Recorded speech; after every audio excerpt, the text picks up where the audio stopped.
Hello and welcome to my video. Today I'm going to be showing you how to make this beautiful pinwheel bow. This is a finished product, one that was made earlier, and as you can see it's a really beautiful bow, really cute and really simple to make. All you're going to need is a glue gun, a piece of cardboard like this, a beautiful piece of ribbon. You can use any type of ribbon that you prefer. These ones really do work well. A piece of thread, an embellishment like a piece of rhinestone or a pearl, and a glue gun and a lighter and a pair of scissors, obviously. What we're going to do now is we're going to wrap this piece of ribbon around the cardboard. The reason why we're doing this is just to make it easier to create that bow effect. You can actually just not use the piece of cardboard, but if you are a beginner, then this is the best thing to do. So you can just keep wrapping it round until there's no ribbon left, till you just wrap it fully around the piece of cardboard. And now the next step in this is to take our piece of thread and we're going to literally wind it around the bow, the ribbon. This is to create that bow look. As you can see, there is a little slot in the cardboard, and that is where the centerpiece actually does start. And so we are going to wrap the piece of cotton, the thread, around the center of the bow. This obviously, as you can see, is taking shape. You need to make sure you pinch the middle of the ribbon to make sure it stays in place, and to make sure that the loops do actually look like loops. And just keep pinching it in and make sure that it is very tight, because if it's not tight it's going to come apart, which is something that you don't want, obviously, especially if you're going to be giving them away or selling them. Just keep pinching it in the middle. Make sure you use your thumb and index finger to pinch the middle.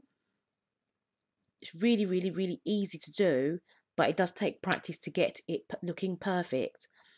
But eventually you'll get it, and you know, you'll be a bow making professional in the end.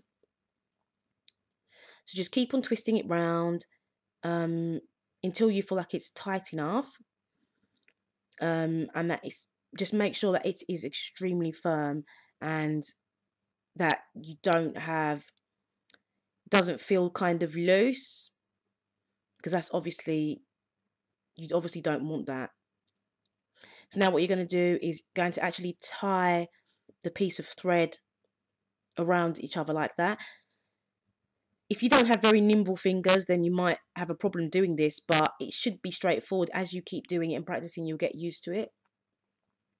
Just make sure you tie it extremely securely, because obviously this is what's holding the bow in place. And you're going to snip off the excess pieces of thread, and literally that's it. Just snip off the excess pieces of thread. Just make sure you get rid of everything now. You don't want to have dangling pieces of thread at all on this. You want it to just look really even, so it's actually in the center.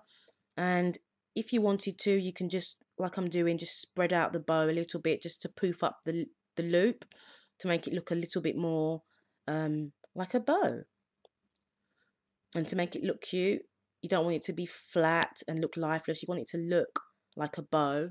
So you just literally just spread it out to give it that bow effect. And now we're going to take our glue gun and put a tiny dot of glue here. And just make sure, it's very important that you remove any excess glue way before it dries, because once it's dry, it's just a killer to get off. And that will actually ruin your bow if you try to pick off dried glue. So as you can see, I've kind of creased the layers of the bow, and I'm placing pieces of glue in between the little creases. But as I said, you really don't want to use a lot of glue, and as you can see, there's a bit of excess glue there. I'm just taking it off because I don't want to make it look messy. It needs to look very neat and very professional, especially, as I said, especially if you're selling these.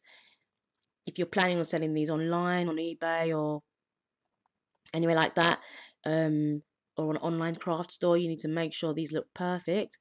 So you don't want any excess. As you can see, I'm pulling the bows to make it look fuller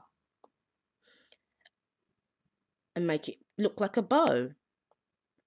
It does look really cute in the end, and obviously it's going to end up looking like the first one I showed you. But just make sure you keep adjusting everything and adding the glue to actually create that bow effect. So as you can see, I've spread the two loops apart on either side, and to keep them in place, I've glued them in place. But you don't want to use too much glue, because otherwise it's going to look bulky, and if you have any excess glue, it's going to show, which you don't want to have. So you need to make sure you pull everything off before it dries. As you can see, I'm placing another dot of glue here. This is just to make sure all the creases stay in place and they don't just fall apart. Because that can happen if you don't actually secure it in place. As you can see, I'm just pulling everything to make sure everything looks perfect, basically. Now the final step is to add your embellishment, which actually does make it look really cute. You can either use a diamante or a pearl or anything that you think is going to work with the specific design you're going for that specific time. And now you're going to use a dot of glue and then just place it in the center and make sure that it is very secure. And look, it just looks perfect, just like the other bow that I created earlier. That's the finished bow. Thank you very much for watching. Take care. Goodbye.